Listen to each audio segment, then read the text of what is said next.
కృష్ణానది వెంట కొత్త పట్టణం నిర్మాణం కానున్నది. నల్గొండ జిల్లా దామర్చర్ల మండలం వీర్లపాలెంలోని యాదాద్రి థర్మల్ విద్యుత్ కేంద్రం సమీపంలో 928.52 కోట్ల అంచనాతో ఇంటిగ్రేటెడ్ టౌన్షిప్ నిర్మాణానికి తెలంగాణ విద్యుదుత్పత్తి సంస్థ జెన్కో గ్రౌండ్ వర్క్ స్టార్ట్ చేసింది.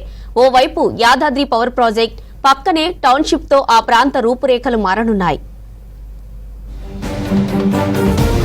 నల్గొండ జిల్లాలో సంగమ క్షేత్రంలో కొత్త పట్టణం ఏర్పాటు కానుంది. కృష్ణానదిలో తుంగపాడు వాగు కలుస్తున్న ప్రాంతాల్లో టౌన్షిప్ నిర్మాణానికి ప్లాన్ చేస్తున్నారు అధికారులు. 3,52,771 చదరపు మీటర్ల విస్తీర్ణంలో టౌన్షిప్ డిజైన్ చేస్తున్నారు.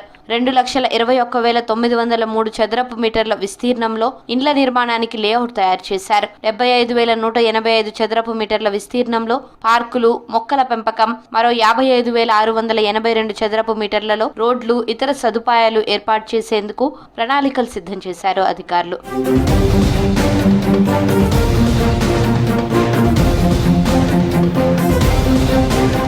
2025 మార్చిలోగా 4 మెగావాట్ల యాదాద్రి థర్మల్ విద్యుత్ కేంద్రాన్ని ప్రారంభించేలా నిర్మాణ పనులు స్పీడప్ చేశారు అధికారులు. వేల సంఖ్యలో ఇంజనీరింగ్ అధికారులు, ఉద్యోగులు, ఇతర కార్మికులు ఇక్కడ డే అండ్ నైట్ పనిచేస్తున్నారు. వీరంతా తప్పనిసరిగా దగ్గరలోనే నివాసం ఉండాల్సి ఉంటుంది. దీంతో వారి కోసం టౌన్షిప్ ను నిర్మిస్తోంది జెన్కో. ఇందులో ఉన్నతాధికారులకు ఏ టైప్ లో 2 ఇండిపెండెంట్ క్వార్టర్లు, బి టైప్ లో 6 ఇండిపెండెంట్ క్వార్టర్లను నిర్మిస్తున్నారు.